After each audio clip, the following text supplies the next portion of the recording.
On a gray autumn afternoon in Chengdu, I listened to the quiet struggle of a young woman, let's call her Ming, as she prepared for the TOEFL test. Every day, she performed this ritual in the crowded Wangjiang Library of Sichuan University, where fluorescent lights hum softly above rows of band-absorbed figures. Ming flipped through the thick vocabulary book, her highlighters gliding decisively across the page, like someone firmly convinced she was moving forward. Exacerbate, feasible, refute. At each word, she gave a slight nod, as if greeting an old acquaintance. They looked so familiar, so mastered. 2 weeks later, she walked out of the exam hall, pale and bewildered. I recognized so many words, she said, but when the test began, I couldn't recall anything. Ming's experience is not unusual. In fact, it is almost predictable. Because English learning, especially vocabulary learning, does not collapse under the weight of grammar or pronunciation, but under the weight of human psychology. University of Chicago Nobel laureate Richard Thaler once wrote that behavioral economics begins the moment real people intrude on economists' ideal world. In language learning, real people intrude constantly. Anxious, inconsistent, loss-averse, overconfident, sentimental, fearful. Princeton Nobel laureate Daniel Kahneman split between the fast, intuitive System 1 and the slow, effortful System 2, explains why learners like me believe they understand even when their competence is paper thin. Amos Tversky warned that the mind is a machine for jumping to conclusions, a warning that reads like an epitaph for every vocabulary crammer who mistakes seeing for knowing. The tragedy is that English learners are not lazy, they're simply human. There is a peculiar pleasure in familiarity. Kahneman calls it cognitive ease, a sensation so seductive that the mind confuses it for understanding. When a learner repeatedly encounters a word in a book, meticulous, alleviate, plausible, a gentle warmth forms around it. It feels almost like ownership. System 1, lazy yet persuasive, whispers, "You know this already." And because the word causes no friction, learners accept the illusion eagerly. But recognition is not mastery. It is merely acquaintance. It is the difference between seeing a stranger in the elevator every morning and actually knowing their name. Ming's crisis in the exam hall was therefore not the failure of memory, but the failure of illusion. The mind had mistaken passive exposure for active ability. The dictionary offers definitions, but the exam demands decisions. Only when a word is wrestled with, spoken, used, bent into sentence under pressure, does it become part of you. Until then, it remains a ghost, visible but beyond reach. There is another force shaping English learning, subtler but far more dominant, the fear of embarrassment. Kahneman observed that losses loom larger than gains, and nowhere is this truer than in language learning. A single moment of awkward pronunciation in middle school can cast a shadow for 10 years. A teacher's correction, however gentle, becomes a small humiliation stored vividly in memory. Behavioral psychology tells us that emotional pain sears itself deeper into neural circuits than modest pleasure ever could. This is why so many English learners remain silent even when they know the words. Speaking, even to oneself, feels dangerous. It opens the door to potential errors, and errors feel like small losses of dignity. Better to stay quiet, the mind insists. Better to remain invisible than exposed. The irony is painful. Silence preserves pride, but suffocates progress. When learners do speak, They cling to safe vocabulary, the linguistic equivalent of walking only on familiar, well-lit path. They avoid risk words, those newly learned, untested items whose usage is not yet emotionally stable. And yet, proficiency grows only at the boundary where risk meets expression. Safety brings stagnation. Courage brings fluency.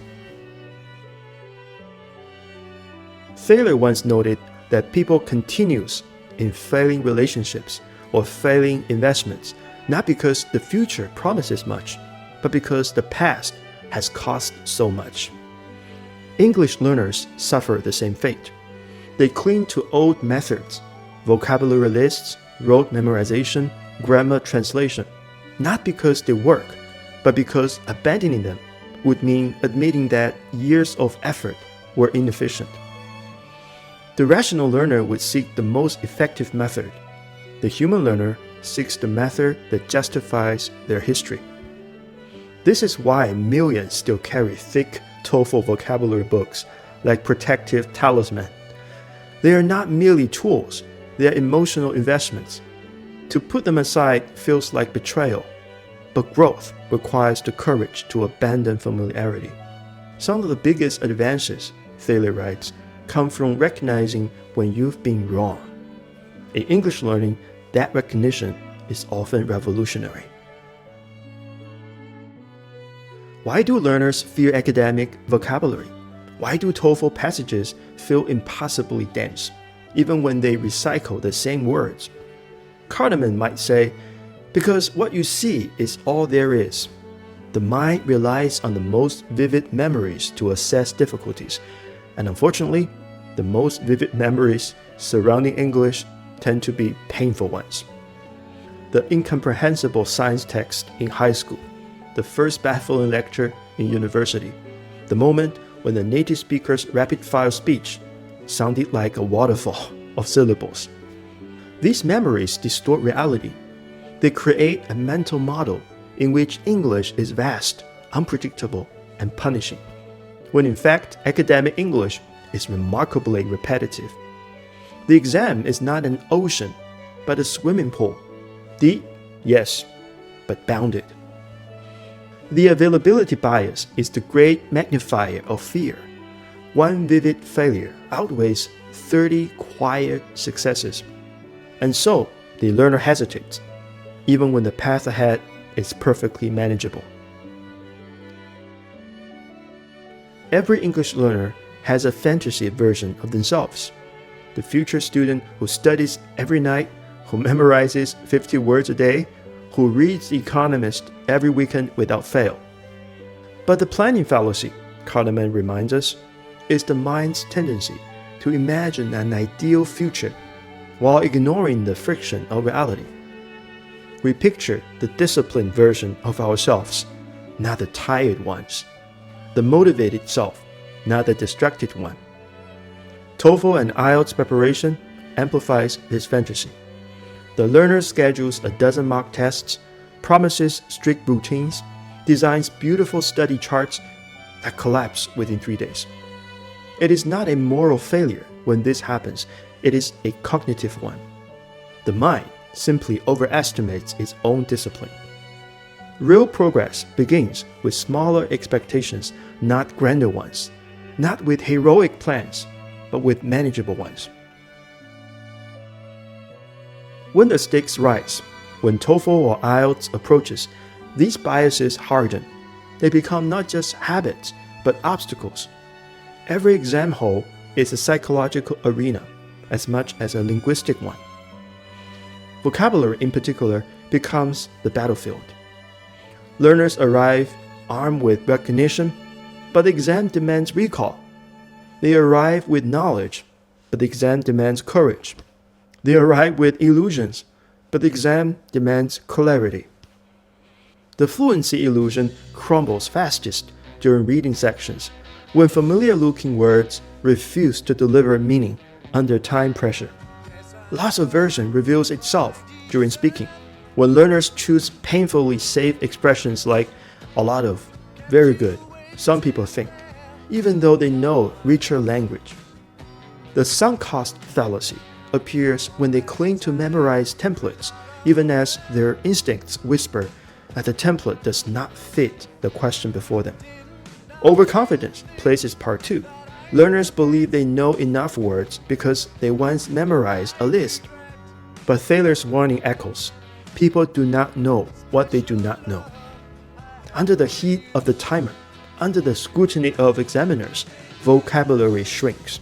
Only the words rehearsed in pressure-like conditions survive. This is the brutal honesty of TOEFL and IELTS. They measure not simply what you have studied, but what you can summon. The deeper one looks, the clearer it becomes that English learning is not merely linguistic, it is psychological. It is behavioral. It is the act of confronting one's own illusions, rearranging one's emotional architecture, and redesigning one's learning environment so that it aligns with human weakness rather than idealized versions of strength. Kahneman wrote that we are blind to our blindness. Thaler countered that humans misbehave. Tversky suggested that confidence is often an internal signal, not a reflection of reality. If English learning feels difficult, it is because the mind is difficult.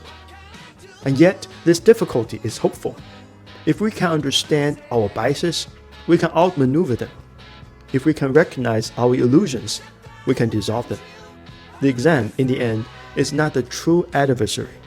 The real exam is the psychological labyrinth we carry inside us. To learn English, to truly learn it, is to learn ourselves. And the first step often begins with seeing through the arrogance of the Homo economicus and starting instead from the true human nature.